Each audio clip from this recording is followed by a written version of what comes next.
Crypto.com, people starting to have speculative worries about the health of Crypto.com. All right, Crypto.com CEO, Kris, he went on there and he said, hey, we're good. You know, you may have seen this weird transaction that occurred, but it's okay. We sent it to the wrong address and we got most of it back. Don't worry about it. It's cool. People are starting to worry a little bit about Crypto.com, whether or not this might be the next shoe to fall. Again, no FUD zone, but let's talk about this. I'm going to toss it to Will for his thoughts on what is up with Crypto.com.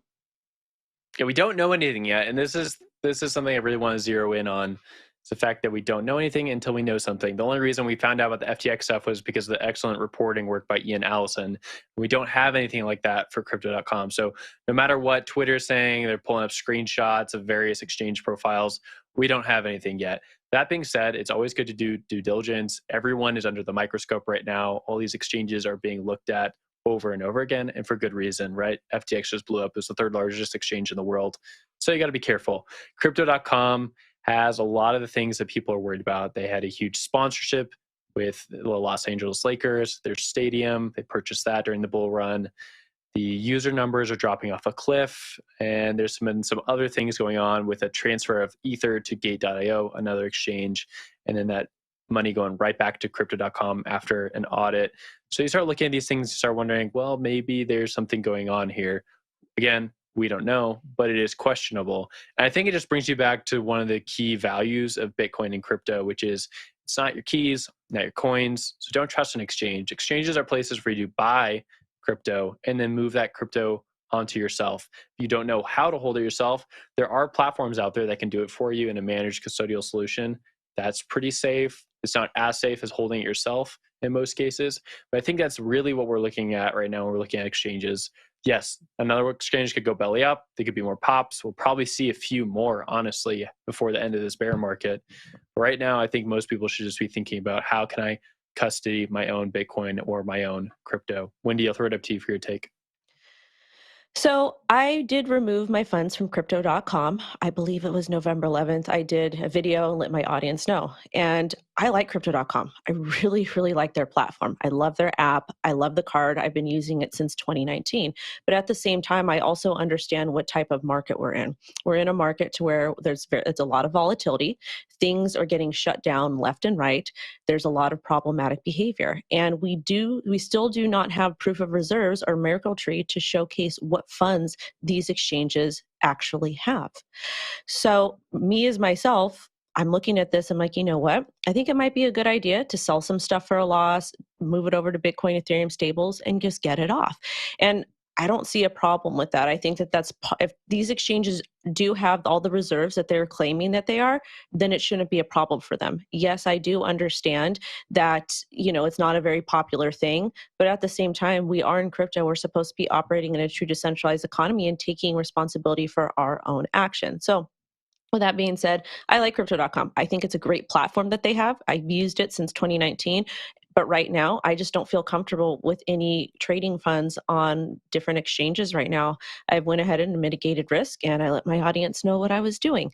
So if I'm wrong, I'm more than happy to be wrong. But during this current landscape, I have to protect my assets and my capital. Yeah, I remember when we spoke about FTX and Sam Bankman-Fried in the past, I said that people really trusted FTX, right? And they trusted Sam Bankman-Fried because of his relationship with regulators. He was kind of an ambassador for the industry. He was, rubbing shoulders with all of these famous athletes and celebrities and making these huge sponsorship deals.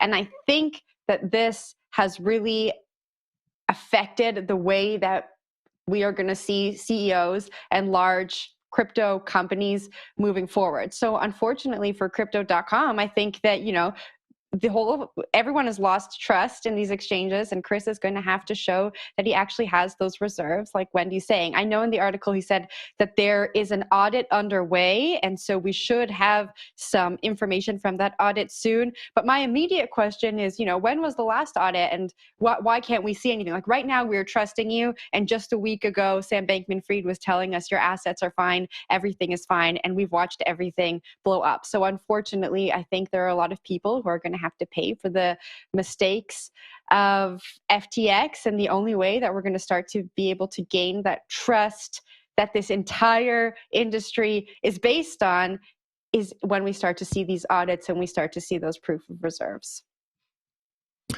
Yeah, I mean, the thing about withdrawals and stuff and people sort of starting to feel worried is that, these bank runs sort of become self-fulfilling prophecies. It's really crazy to watch this happen time and time again. It's like, okay, I'm starting to feel a little bit weird here. And all of a sudden, you just want to be not the last person to feel weird.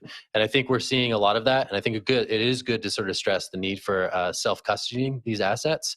But there's also sort of the need to sort of, I guess, mitigate some of the fear, uncertainty, and doubt that animates these crypto bank runs that we've seen happen recently. We saw it with FTX where people were rushing for the exits. And before you know it, you're dealing with an insolvent platform that used to be a giant with its name on everything across the United States and the world. So I think the fear is that potentially this would be that next one. Again, this is hard to talk about without like FUDing, but I think it's really interesting to sort of remark upon, again, those raw market energy forces that exist in crypto that are less mitigated than in the traditional financial sector because there is less government intervention in terms of who is backstopping these platforms. And I think that to me becomes like a really interesting conversation to look at as we think about when and how we self-custody our assets versus when and how we use some of these custodial platforms to access these assets. But crazy stuff, crazy times, certainly something to watch.